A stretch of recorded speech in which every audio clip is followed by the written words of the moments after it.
शिवनी रसुलापूर तालुका नांदगाव खंडेश्वर येथे स्मशानभूमीत 3 दिवसांपासून उन्हा पावसात सुरू असलेल्या आमरण उपोषणाला धामणगाव रेल्वे विधानसभेचे माजी आमदार श्री वीरेंद्रभाऊ जगताप यांनी भेट दिली व उपोषण करण्याचे म्हणणे समजून घेतले व उपोषणाला आपला पाठिंबा असल्याचे सांगितले।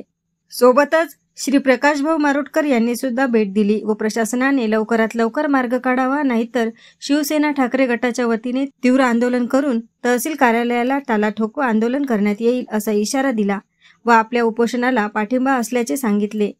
आमरण उपोषणकर्ते कॉम्रेड बाबारावजी इंगडे यांची प्रकृती दिवसेंदिवस खालावत असून त्यांचा रक्तदाब वाढलेला आहे असे डॉक्टरांनी सांगितले। कॉम्रेड बाबारावजी इंगडे यांनी मान्यता मान्य होईपर्यंत कोणत्याही प्रकारचे औषध उपचार घेणार नाही असे डॉक्टरांना सांगितले। उपोषण स्थळाला कॉम्रेड तुकाराम भस्मे, बाळासाहेब राणे, निशिभाऊ जाधव, सुनील शिरभाते अशा अनेक राजकीय मंडळींनी भेट दिली। एएस न्यूज महाराष्ट्रकरिता शिवनी रसुलापूर येथून प्रतिनिधी मिलिंद कडू।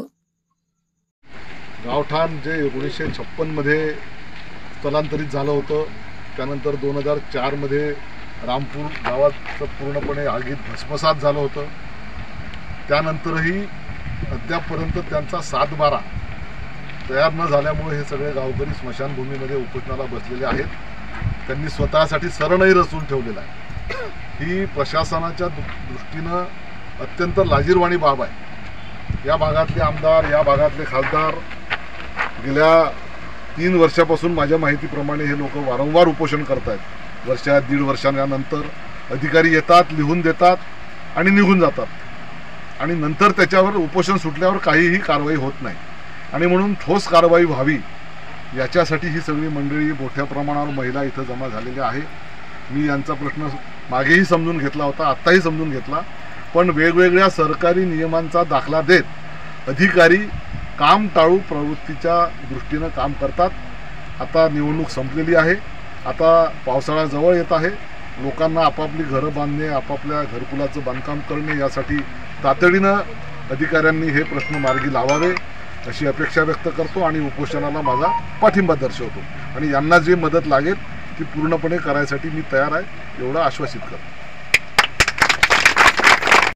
शिवनी रसुलापूर येथे स्मशानभूमीमध्ये वयोवृद्ध लोकांनी आमरण उपोषण सुरू केलेलं आहे। मला असं वाटते की एवढ्या छोट्याशा मागणीकरता उपोषणाची वेळ येणे म्हणजे ही या सरकारसाठी फार मोठी लाजिरवाणी बाब आहे। कारण 70 वर्षाचा माणूस ज्याचं सर्व सरलं असताना सुद्धा अख्खं आयुष्य चळवळीत गेलं आणि मरता मरता सुद्धा हक्काच्या घरासाठी, हक्काच्या जागेसाठी चळवळ उभारून मरावं लागत आहे। म्हणजे मला असं वाटते इंग्रजांपेक्षाही हे सत्ताधारी अतिशय नालायक आहे आणि या विभागाच्या लोकप्रतिनिधींनी दखल न घेता तहसीलदार BDO यांनी अद्यापही यात उपोषणस्थळी भेट दिली नाही। गेल्या 3 वर्षापासून हे लोक यांच्या हक्काच्या जागेकरता संघर्ष करतात शिवनी रसुलापूर येथे। मला असं वाटते आज यांचा उपोषणाचा 3रा दिवस आहे। उद्यापर्यंत अधिकाऱ्यांनी भेटी देऊन याच्यातून जर काही तोडगा निघाला नाही तर निश्चितपणे शिवसेना उग्र आंदोलन करेल आणि तहसील कार्यालयाला तालाठोका आंदोलन छेडण्याचा इशारा आजच्या प्रसंगी या ठिकाणी देतो आणि या आमरण उपोषणाला शिवसेनेच्या वतीने जाहीर पाठिंबा दर्शवतो।